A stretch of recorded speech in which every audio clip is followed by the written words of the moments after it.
आज हम धर्मांतरण के विषय में बात करेंगे। साथियों, हम जानते हैं कि 1947 के पहले भारत में अंग्रेजों का शासन था। अंग्रेजों को शासन करना था, उन्हें धर्म और संप्रदाय से कोई खास लेना देना नहीं था। हाँ, अंग्रेजों के शासन के आड़ में ईसाइयों का धर्म का परिवर्तन का प्रचार प्रसार ज़्यादा चलता था, धर्मांतरण का प्रचार प्रसार ज़्यादा चलता था। साथियों, दुनिया में 3 ऐसे बड़े संप्रदाय हैं जिनके कारण दुनिया में धर्मांतरण जैसा शब्द अस्तित्व में आया। ये बड़े संप्रदाय हैं बौद्ध, ईसाई और इस्लाम। तीनों ही संप्रदायों ने दुनिया के पुराने धर्मों के लोगों को अपने संप्रदाय में दीक्षित किया और अस्वेच्छा से धर्मांतरित किया। उस काल में भारत में इन तीनों संप्रदाय के सामने हिंदू थे, यहूदी धर्म और तमाम छोटे बड़े धर्म थे। ये दुनिया में भी ऐसा कुछ हो रहा था। साथियों, ये जो भारत को धर्मांतरण के 6 भारी झटके लगे, इसमें जो पहला झटका लगा धर्मांतरण का वो था जैन संप्रदाय। ब्राह्मण और श्रमण भारत भूमि में ये 2 धाराएं शुरुआत से ही प्रचलन में रही। जैन परंपरा को पहले विदेहियों की परंपरा कहा जाता था। राजा जनक इसी परंपरा के अनुयायी थे। अष्टावक्र भी उसी परंपरा के अनुयायी थे। इस परंपरा से चार्वाकवादी विचारधारा का जन्म हुआ, लेकिन यह विचारधारा भारत में पनप नहीं पाई। भारत में अधिकतर दार्शनिक नास्तिक विचारधारा के ही पोषक रहे हैं। पार्श्वनाथ जैनों के 23वें तीर्थंकर थे। इनका जन्म अरिष्ट नेमि के 1000 वर्ष बाद इक्ष्वाकु वंश में पौष माह के कृष्ण पक्ष की 10वीं तिथि को विशाखा नक्षत्र में वाराणसी में हुआ था। इन्होंने ही जिन परंपरा को सर्वप्रथम एक व्यवस्था देकर इसका प्रचार प्रसार किया। इसे जिन परंपरा कहा गया। माना जाता है कि जिन परंपरा का पहला ऐसा संप्रदाय था जिसने जिन परंपरा को एक संप्रदाय में ढाला और इस विचारधारा के मानने वालों को एक ही छत के नीचे लाकर खड़ा कर दिया। भगवान पार्श्वनाथ से पार्श्वनाथ संप्रदाय की शुरुआत हुई और इस परंपरा को एक संगठित रूप मिला। यहीं से कहा जाता है कि जैन धर्म ने अपना अलग अस्तित्व गढ़ना शुरू कर दिया था। लेकिन इसको मजबूत आधार मिला 24वें तीर्थंकर भगवान महावीर के काल में। ईसा पूर्व 6वीं शताब्दी में भगवान महावीर ने जैन धर्म का प्रचार किया, जिसके कारण बहुत से क्षत्रिय और ब्राह्मण जैन होते गए। इस काल तक धर्मांतरण का मतलब स्वेच्छा से धर्म का मार्ग चुनना था, न कि किसी संप्रदाय की जनशक्ति को बढ़ाना। अर्थात यह पहला जो धर्मांतरण हुआ वो स्वेच्छा से हुआ। साथियों, दूसरा धर्मांतरण बौद्ध संप्रदाय के नाम से जाना गया। जब भारत में आर्य या कहें कि वैदिक धर्म का पतन हो चला था, तरह तरह की जातियों में बंटकर लोग मनमानी पूजा पाठ और कर्मकांड में विश्वास करने लगे थे। लगभग इसी दौर में 563 ईसा पूर्व भगवान बुद्ध का अवतरण हुआ। गौतम बुद्ध एक क्षत्रिय राजकुमार थे। बुद्ध से प्रभावित होकर भारत में भिक्षु होने की होड़ लग गई थी। सारनाथ वाराणसी के समीप वह स्थान है जहां भगवान बुद्ध देव ने 5 भिक्षुओं के सामने धम्मचक्र पवनत्तन सुत प्रथम उपदेश दिया। उस काल में दुनिया की आधी आबादी लगभग बौद्ध हो चुकी थी। अफगानिस्तान का बामियान और भारत का कश्मीर वैशाली बौद्धों का गढ़ बन चुका था। प्रथम संगीत के बाद बौद्ध धर्म भी संप्रदायों में विभक्त हो गया। पहली चतुर्थ बौद्ध संगीत कश्मीर में हुई थी। साथियों, यह दूसरा भी स्वेच्छा से हुआ। साथियों, तीसरा धर्मांतरण जो हुआ वो ईसाई संप्रदाय का हुआ। ईसा मसीह की सूली के बाद ही ईसा की पहली सदी में ही ईसाई संदेश को लेकर उनके शिष्य हिंदुस्तान में आ गए थे। उनमें से एक थॉमस ने ही भारत में ईसा के संदेश को फैलाया। उन्हीं की एक किताब है ए गॉस्पेल ऑफ थॉमस। चेन्नई शहर के सेंट थॉमस माउंट पर 72वीं ईस्वी में थॉमस एक आदिवासी के भाले से मारे गए थे। अमेरिकन वेद के लेखक फिलिप गोल्डबर्ग के अनुसार भारत में गरीब, अशिक्षित और असहाय हिंदुओं को नौकरी, औषधि और धन का लालच देकर जिस तरह से ईसाई बनाया जाता है वो निंदनीय है। गरीब हिंदुओं को कहा जाता है कि हिंदू देवताओं की पूजा करने के कारण से दुर्भाग्य की प्राप्ति होती है, क्योंकि जो देवी देवताओं की मूर्तियां हैं वो वास्तव में शैतान का रूप है। और महिलाओं के बारे में ऐसा कहा जाता है कि उन्हें या तो अपने स्रोत या 1 मील जाकर पानी लाने दिया जाए, या चर्च के सामने जो नया कुआं सुविधापूर्वक खोदा गया है उससे लाएं। इसकी कीमत क्या होगी? वास्तव में धर्मांतरण। ईसाई बनने के लिए बपतिस्मा नामक एक रिवाज होता है। वर्तमान में ईसाई धर्मावलंबियों की संख्या लगभग 2,78,00,000 से ज्यादा है। इनमें कैथोलिक, ऑर्थोडॉक्स व अनेक प्रोटेस्टेंट संप्रदाय में विभक्त हैं। आज ईसाई मिशनरियों के कारण भारत के कई राज्यों के आदिवासी और पिछड़े क्षेत्रों में तनाव की स्थिति हो चली है, क्योंकि ज्यादातर ईसाई संगठन ईसाई धर्म के प्रचार और सेवा के नाम पर गरीब हिंदुओं का धर्मांतरण करने में लगे हैं। हालांकि ईसाई मिशनरीज के लोग इन आरोपों से इनकार करते रहे हैं, तो इस प्रकार कहा जा सकता है कि जो तीसरा धर्मांतरण बड़ा हुआ वो लोगों को लालच दे करके और उनको कुछ मजबूर करके किया गया। साथियों, चौथा धर्मांतरण जो शुरू हुआ वो तलवार के दम पर किया गया, जबरन किया गया। यह था इस्लाम संप्रदाय।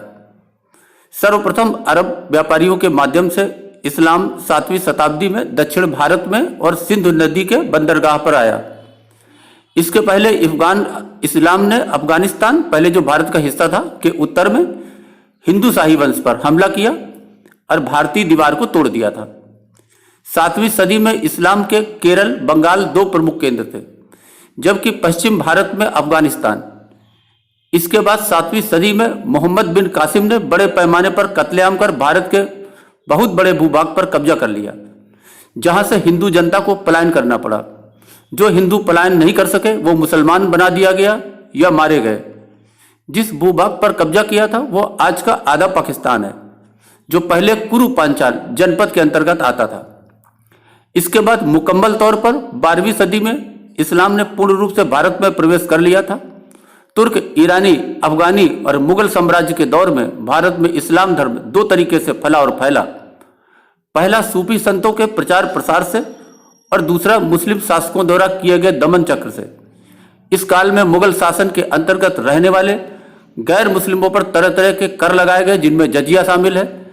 इस कर के चलते भी कई लोगों ने इस्लाम कबूल किया। बाद में इस जजिया कर को मुगल बादशाह अकबर ने समाप्त करवा दिया था। मुगल भारतीय नहीं थे, वो सभी तुर्क थे। अकबर, शाहजहां, औरंगजेब आदि सभी तुर्किस्तान के मंगोल वंशी थे। औरंगजेब के काल में उत्तर भारत में बड़े पैमाने पर धर्मांतरण हुआ। औरंगजेब के काल में भारत में सबसे ज्यादा धर्मांतरण हुआ। उसने अपने राज्य में घोषणा करवा दी थी कि या तो इस्लाम कबूल करें या मरने के लिए तैयार रहें। इस दौर में हिंदुओं ने सिखों के 9वें गुरु तेग बहादुर सिंह से अपनी रक्षा की गुहार लगाई थी। हिंद की चादर गुरु तेग बहादुर सिंह जी ने औरंगजेब की नीतियों का विरोध किया तथा इस्लाम धर्म स्वीकार करने का विरोध किया, जिसकी वजह से उन्हें दिल्ली में कैद कर दिसंबर 1765 ईस्वी में जान से मार दिया गया। औरंगजेब के समय में ब्रज में आने वाले तीर्थ यात्रियों पर भारी कर लगाया गया। काशी और मथुरा के कई मंदिर नष्ट किए गए। जजिया कर फिर से लगाया गया और हिंदुओं को मुसलमान बनाने का कार्य जोरों से शुरू किया गया था। साथियों, जो 5वां धर्मांतरण हुआ वो वास्तव में हिंदू धर्म की रक्षा के लिए हुआ। यह सिख संप्रदाय 15वीं शताब्दी में सिख संप्रदाय के संस्थापक गुरु नानक ने एकेश्वर और भाईचारे पर बल दिया। भारत के पंजाब में इस संप्रदाय की उत्पत्ति हुई। हिंदू और मुसलमान के बीच बढ़ रहे वैमनस्य के चलते हुए इसकी उत्पत्ति हुई। सिखों ने कभी धर्मांतरण का कार्य नहीं किया। यह वो काल था जबकि पंजाब के हर हिंदू घर में वहां से एक व्यक्ति धर्म और देश की रक्षा करने के लिए एक सिख बना दिया जाता था। क्रूर मुस्लिम शासकों के अत्याचार से कश्मीरी पंडितों और देश के अन्य भागों से भाग रहे हिंदुओं को बचाने के लिए 9वें गुरु तेग बहादुर जी 1621 से 1675 ईस्वी ने बलिदान दे दिया। गुरु तेग बहादुर सिंह ने धर्म की रक्षा और धार्मिक स्वतंत्रता के लिए अपना सर्वस्व न्यौछावर कर दिया और सही अर्थों में हिंद की चादर कहलाए। बाद में खालसा पंथ की स्थापना हुई। गुरु गोविंद सिंह और महाराजा रणजीत सिंह के काल में गैर मुस्लिमों ने स्वयं को सुरक्षित महसूस किया। साथियों, जो भारत में छठवां जो सबसे बड़ा धर्मांतरण हुआ वो था नव बौद्ध का संप्रदाय। साथियों, यह नव बौद्ध जो है इसके संस्थापक डॉक्टर भीमराव अंबेडकर जी थे। 20वीं सदी के मध्य में डॉक्टर भीमराव अंबेडकर ने लगभग 10 लाख हिंदू दलितों को नव बौद्ध भीम धर्म की शिक्षा दी, जो महाराष्ट्र के महारों से शुरू हुआ। यह विशाल धर्मांतरण विश्व इतिहास का सबसे बड़ा हिंदुओं का धर्मांतरण है। इस धर्मांतरण में हिंदू दलितों को ही नव बौद्ध बनाया गया। नव बौद्धों को अंबेडकरवादी बौद्ध भी कहा जाता है, क्योंकि वे सभी भीमराव अंबेडकर की प्रेरणा से ही बौद्ध बने हुए थे। कुल बौद्ध भारतीयों में अधिकांश यानी 87% हिस्सा इन नव बौद्धों का है। अन्य अनुमानों के अनुसार भारत में नव बौद्धों की आबादी लगभग 7 करोड़ तक है। 14 अक्टूबर 1956 के दिन डॉक्टर भीमराव अंबेडकर ने 5 लाख से अधिक अनुयायियों को नव बौद्ध की दीक्षा दी थी। अंबेडकर के नेतृत्व में यह 1956 की बौद्ध क्रांति आज भी सक्रिय है। 1956 के सामूहिक धर्म परिवर्तन समारोह के बाद से अब तक के धर्म परिवर्तन बौद्ध बनने वालों में अधिकतम लोग नव बौद्धों में अनुसूचित जाति यानी शेड्यूल कास्ट से संबंधित है। तो साथियों, इस प्रकार हम देखते हैं कि जहां दुनिया में धर्मांतरण हुआ वहां भारत में भी एक भारी मात्रा में धर्मांतरण हुआ और 1947 के स्वतंत्रता के बाद जो दुनिया का एक सबसे बड़ा धर्मांतरण हुआ वो नव बौद्ध के रूप में हुआ। और यही कारण है कि भारत में आज हम बटे हुए हैं। जातियों में तो बटे हुए थे, लेकिन धीरे धीरे करके हमारे बीच में धर्म और संप्रदाय के नाम पर जो भारी मात्रा में धर्मांतरण हुआ, क्योंकि यह सब भारत में ही संभव था। भारत में इसकी संभावनाएं अधिक थी। भारत में गरीबी थी और इसका लाभ उठाकर लोगों ने बड़ी मात्रा में धर्मांतरण किया। साथियों, धर्मांतरण करने से विकास नहीं होता है।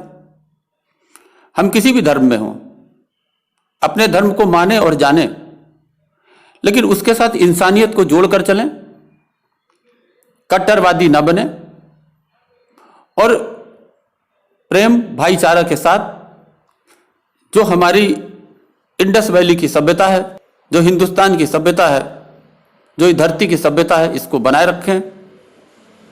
तभी भारत में शांति होगी और भारत का विकास होगा और भारत विश्व गुरु की हैसियत रखता है और विश्व गुरु बन सकेगा।